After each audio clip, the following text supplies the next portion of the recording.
অর্ধ পৃথিবী শাসন করেন, অর্ধ পৃথিবী যখন তিনি পরিচালনা করেন, অর্ধ পৃথিবীর রাজত্ব তিনি যখন করেন, এমন সময় খলিফাতুল মুসলিমিন ওমর রাদিয়াল্লাহু তাআলা আনহুর দরবারে এক বাবা তার সন্তানের বিরুদ্ধে নালিশ নিয়ে আসে।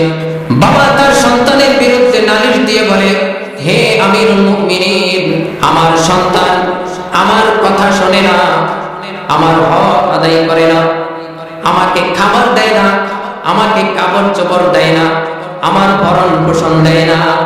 এই সমস্যা আমাদের সমাজে আছে নাই? আছে।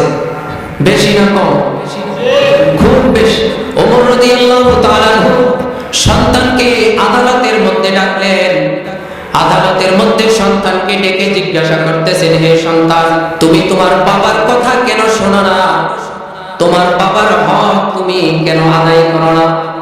ওমর রাদিয়াল্লাহু তাআলা আনহু যখন এই প্রশ্ন করলেন, সন্তান খলিফাতুল মুসলিমিন ওমর রাদিয়াল্লাহু তাআলা আনহুকে পাল্টা প্রশ্ন করতেছেন, হে আমিরুল মুমিনিন, আপনি বলে দেন, শুধু কি বাবাদেরই অধিকার আছে সন্তানের উপর, নাকি সন্তানেরও হক আছে বাবাদের উপর? বাবাদের কোনো হক আছে কিনা আপনি বলেন। আমিরুল মুমিনিন হযরত ওমর ফারুক রাদিয়াল্লাহু তাআলা আনহু তিনটা হকের কথা বললেন। কয়টা হক? তিনটা হকের কথা।